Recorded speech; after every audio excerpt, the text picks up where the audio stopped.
Hey guys, I'm on Swanton 007 trying to catch up to where I am in watching the rest of the WWE pay-per-views. So I'm going to try and get through as many as possible in the next hour. Here we go, Royal Rumble 2001. Started off with a WWF Tag Team Championship match between Edge and Christians and the Dudley Boys. This match was very good.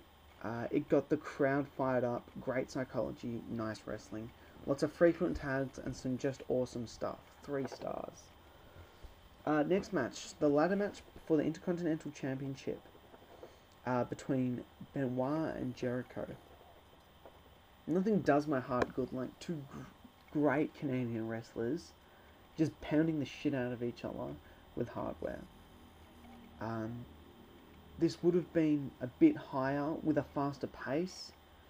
And less of the slow climbing nonsense, but just some awesome spots where, like one where Jericho does the walls of Jericho on top of the ladder. It's simply amazing. Everybody remembers that. Everybody.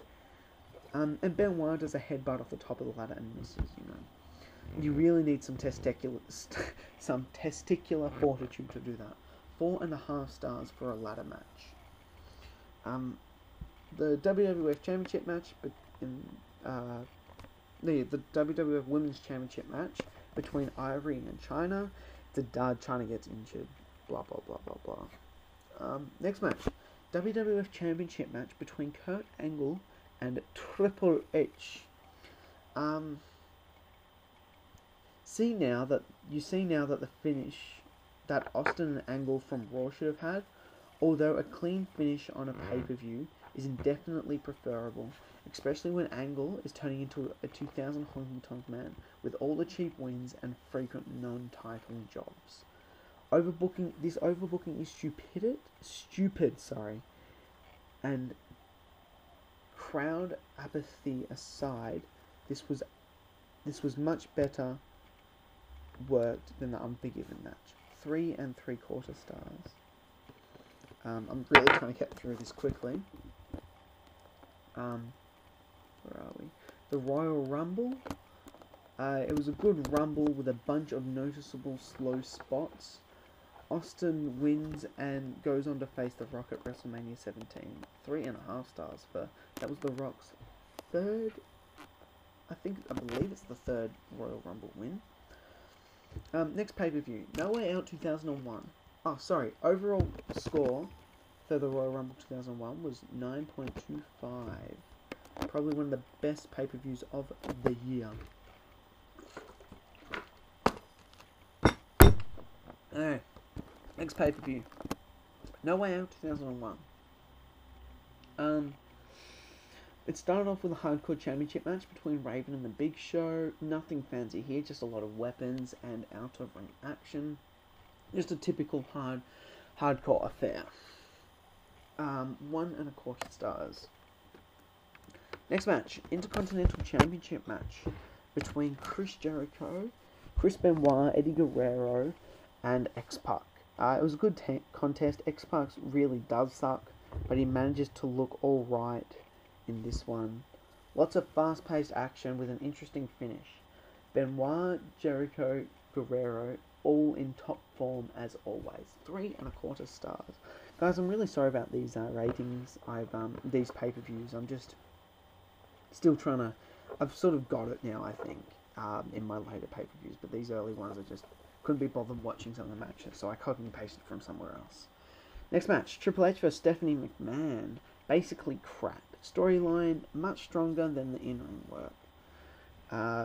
There's some rivalry with Triple H and Trish, whatever.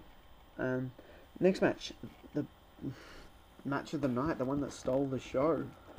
Triple H Austin in a 3 stages of Hell match. This is probably the best match, one of the best matches of the year. It was filled with all the things a great match makes: intensity, violence, hatred, and hard work. It's not only flawless, but I'm sure there's a deaf guy in the upper deck who didn't hear both the guys calling the spots to each other. But that's a forgivable sin. Given the performance that these two turned into, not quite perfect, but close enough. 4.5 stars. There's a great story going into this, but it's really disappointing that by Backlash they were a tag team and then Triple H got injured. 4.5 stars.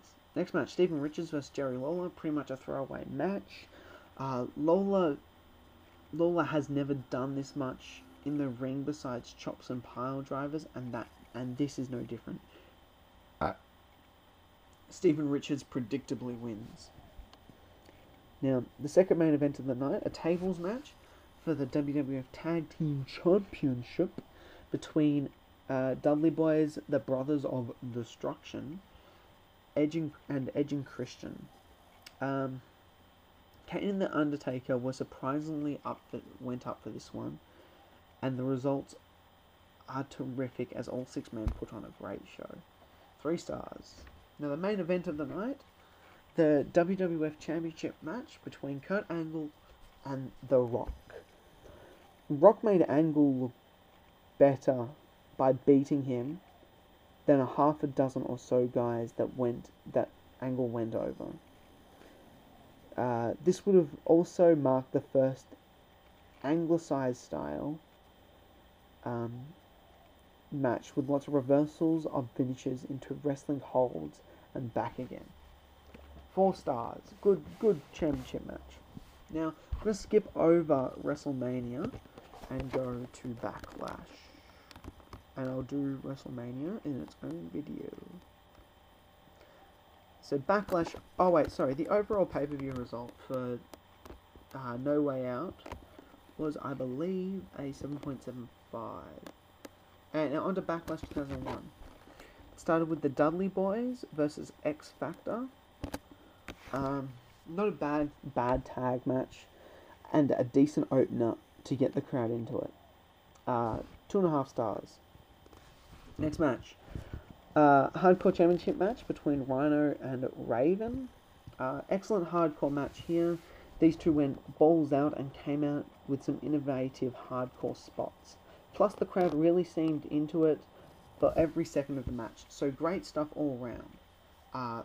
3.25 stars. The Duchess of Queensberry Rules match, which was a bunch of BS, with Will Regal versus Chris Jericho, who this time next year, we'll say 8 months' time, is going to be the World Heavyweight Championship. Has a World Heavyweight Champion. Sorry. The stipulations for this match were ridiculous, and the action wasn't any better. This would have been better on Raw, but the fact is that we had to pay the fact that we had to pay for this made it much worse. 1.25 stars. The next match is a 30-minute Ultimate Submission match between Chris Jericho and Chris Benoit. This was the one Hallelujah match. There were some logical flaws in it though. Both men worked down the body parts that would have helped locked in their respective finishes to start. But then at some points they switched it up as Angle started working on the arm and Benoit started working on the leg. I don't think it would have killed Angle to lock in a figure 4 instead of a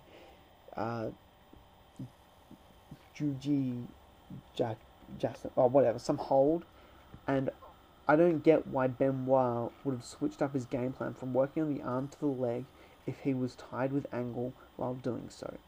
If you ignore these logical flaws, this was an awesome 30-minute plus match of wrestling.